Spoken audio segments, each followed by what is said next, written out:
I was at a presentation by the Irish archaeologist Sam Moore a couple of weeks ago. Moore studies the Neolithic tombs found throughout Ireland. The mountains of his region of study are similar to the ones here. But as you travel across the remains of ancient roads, you can see these tombs on the horizon, looking down from the tops of the mountains into the valleys below. They are large, earthen mounds made with stones that could be as heavy as 700 tons. And the purpose of these prehistoric landmarks, according to Moore, was to act as sacred sites. They contained the bones of ancestors. They were a place where the sky connects to the earth and where the land of the dead connects with the living. The entrances are small and lead into a long tunnel.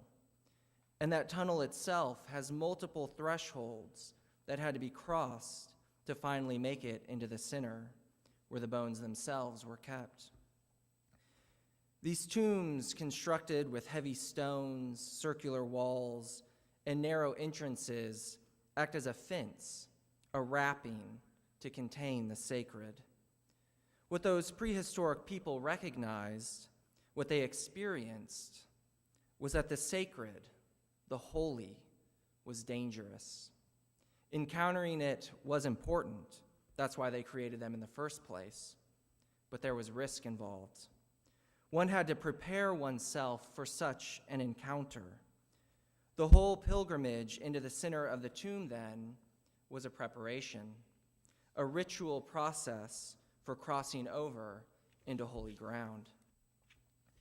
We see the Hebrew people dealing with this same kind of experience on Mount Sinai. The people send Moses to the top of the mountain, to the sacred place where God is residing, to be their representative, because they are not themselves ready for such a direct encounter with the sacred. So Moses acts as the mediator and goes to the top alone. But even this less direct encounter with the sacred is uncomfortable.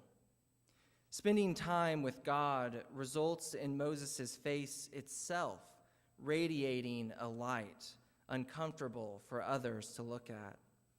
Something of his encounter with the sacred stays with him, so that even his face needs a veil, a wrapping, to protect the people. These experiences by two different peoples from very different times and places both speak to holiness. Now, we often think of holiness primarily in terms of morality. Being holy is about being good, and that is an important aspect of holiness. But the term is fundamentally about being set apart. The sacred is set apart. For prehistoric people in Ireland, it was set apart in these megaliths. For the Jews, this starts with Mount Sinai and ultimately results in the temple. Because God, while good, is still dangerous. God's sacred presence is purifying, and that purifying presence is so intense that one cannot enter into it unprepared. Now, as Christians, we know that Jesus brings that presence of God into human flesh, and that purifying presence of God is mediated through him. The incarnation reveals how God's presence is mediated through all of creation. And in our baptism, in our taking on of Christ, something of that purifying presence resides in us too.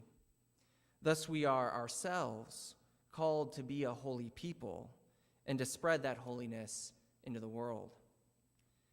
And yet, we should not forget the experience of our ancestors, the recognition of the set apartness of the sacred, of the danger involved in encountering the holy. Preparation is still necessary. It is necessary for our continued spiritual growth as disciples, for our embodying Christ as the church, and especially for those particularly intense encounters with the sacred experienced in the sacraments. But our preparation is itself a joyous thing to undertake, because we know that this holy and mighty God we encounter is here to heal our broken world.